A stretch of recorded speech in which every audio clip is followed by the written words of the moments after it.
Colonel, you're ex-mafia, for Christ's sake. Yo, don't take the Lord's name in vain. Welcome to Watch Mojo. And today we're counting down our picks for the top 10 controversial scenes that actors regret doing. That one hurt. That one hurt just as much as the first one.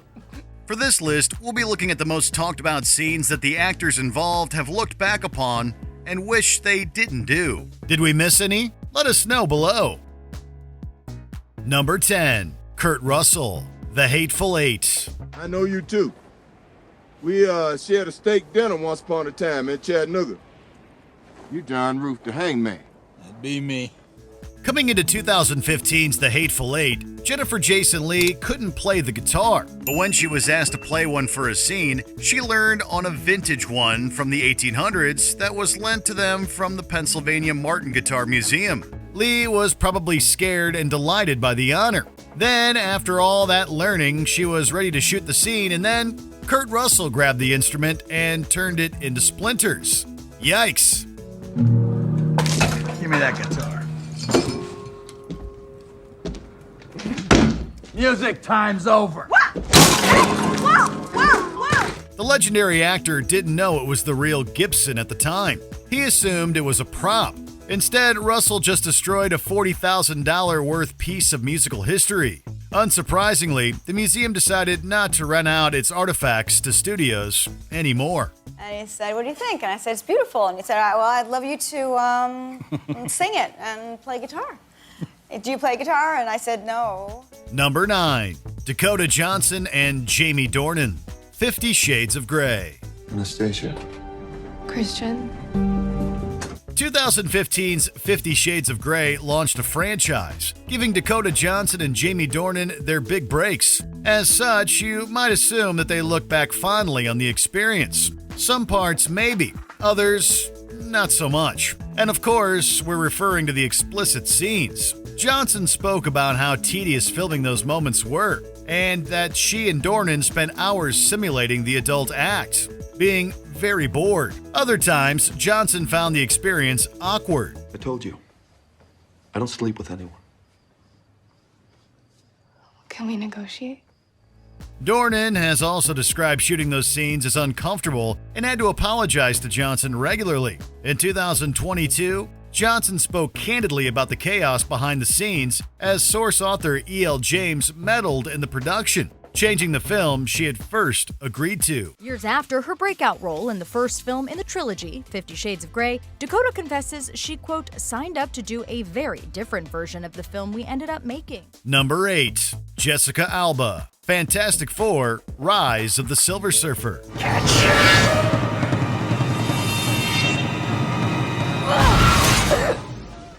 This scene is not controversial in the classic sense of what we see on screen. Instead, it's to do with the terrible situation behind the scenes that nearly caused the performer Jessica Alba to walk away from the industry. When shooting 2007's Fantastic Four, Rise of the Silver Surfer, Alba's Sue Storm was fatally stabbed and had intense moments with her family before passing away.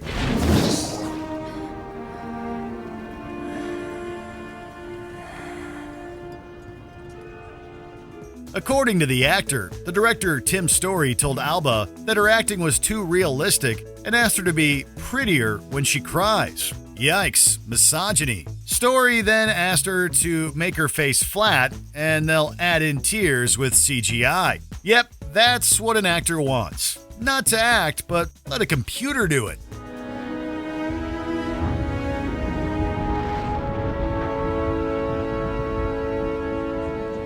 Number 7. Rupert Grint and Emma Watson, Harry Potter and the Deathly Hallows Part 2. I'm Hermione Granger.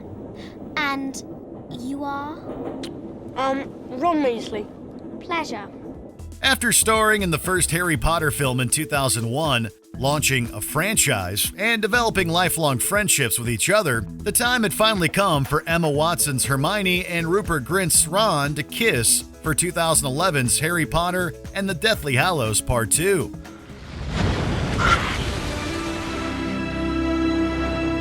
and both performers hated it. On top of having a bucket of water chucked at them just before, the duo felt more like relatives after growing up together. So you can imagine playing tonsil hockey would be pretty awkward with that perception. And it probably didn't help that the cast, crew, and Daniel Radcliffe, for some reason, were really eager to be on set to watch the smooch be recorded. I did not make this better because I've been told significantly that I was just being an absolute dick about this and was like, I'm gonna come on set and watch you guys kiss. Number 6. Jenny Agutter, Walkabout. Are we superheroes?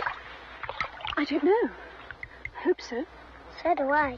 Known today for her work on the TV show Call the Midwife back in 1971, Jenny Agutter was in the film Walkabout, that's often considered a must-watch production by critics. Playing the lead in the Australian-based flick, several scenes involved Agutter going au naturel as director Nicholas Roeg wanted to create a Garden of Eden imagery. It is the Garden of Eden. It is being able to go back. It is, you know, before one says, you know, why am I naked? It is that time when everything is open and it's beautiful. It should be beautiful. The problem, especially today, was that Agutter had just turned 16 during filming. The actor has stated she doesn't regret the scene per se. Instead, Agutter views it as the innocent depiction of being clothesless. But she does regret social media jumping on the moments and turning them into a darker, seedier aspect than the original intention. Put your shirt on. Divide 37.3. He hasn't got his shirt on. He hasn't got a shirt. He can have mine. Number 5. Seth Rogen, the 40-year-old virgin. You know how I know you're gay? How do you know I'm gay? Because you macrameed yourself a pair of jean shorts. In recent years, there are probably a few movies Seth Rogen regrets. Mostly the ones involving the controversial James Franco. But a particular scene from one of his most famous roles has haunted him. That being from 2005's The 40-Year-Old Virgin. The controversial moment is when Rogen's Cal and Paul Rudd's David are playing video games and bantering about how they know the other is gay. In an interview with GQ in 2019, Rogen mentioned that people who had seen the scene had spoken to him and stated it made them feel terrible as everyone laughed at it in the cinema. This resonated with the actor as it's the last thing he wanted. Know why you're gay? Because you like Asia. You guys cool it with the gay. Number 4. George Reeves, Superman and the Mole Men. Don't even try to get in there, Benson. Dr. Reed's in charge tonight. He's left orders that no one's to be admitted. After Superman burst onto the live-action landscape in 1948, George Reeves was handed the titular role in 1951's Superman and the Mole Men. And even back then, apparently, kids tried to replicate what they saw on the screen. In the film, Supes is shot by a baddie, but of course, it does no damage. Obviously, none of you can be trusted with guns, so I'm going to take them away from you.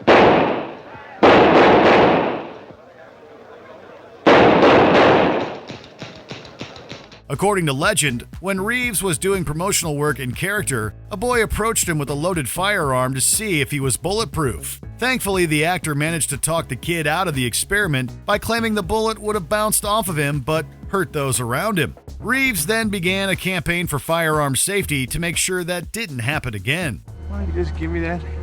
Just hand me that for 1 minute. Number 3. Elliott Page, Juno. That ain't no Etch-a-Sketch. This is one doodle that can't be undid, Holmes Gillett.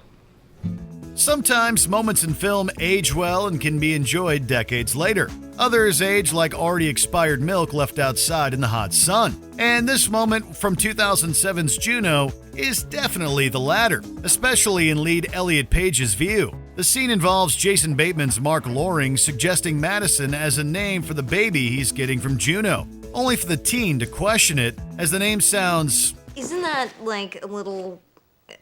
gay? Page said in interviews that the comment didn't register at the time, but looking back at it and other films he loved, many were littered with homophobia, transphobia, and biphobia. Page wanted to do better. When he's since done script readings for Juno, Page has skipped over the uncomfortable line. You're mad. Why are you mad? I'm mad? I'm in a great mood. Number 2. Jim Carrey, Kick Ass 2. Okay, well, when I found you guys online, you were all swapping these awesome origin stories. I mean, Colonel, you're ex-mafia, for Christ's sake. Yo, Don't take the Lord's name in vain. Following in the footsteps of its predecessor, 2013's Kick Ass 2 was an action-packed flick that pushed its violence to the forefront. And for some, it was too much, including one of its stars, Jim Carrey. Playing Sal Bertolini, also known as the bat-wielding vigilante Colonel Stars and Stripes, he had some pretty intense scenes, especially his demise at Mother Russia's hands. Is this how you thought you'd die, Sal? Dressed like an idiot?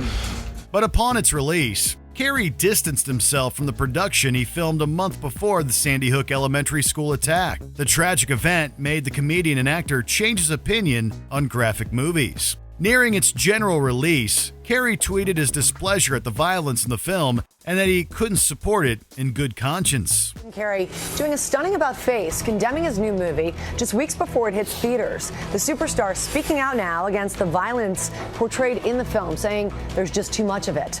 Before we continue, be sure to subscribe to our channel and ring the bell to get notified about our latest videos. You have the option to be notified for occasional videos or all of them. If you're on your phone, make sure you go into your settings and switch on notifications. Number 1. Sharon Stone, Basic Instinct. Why did you think I wouldn't want one? I told him you wouldn't want to hide. I have nothing to hide.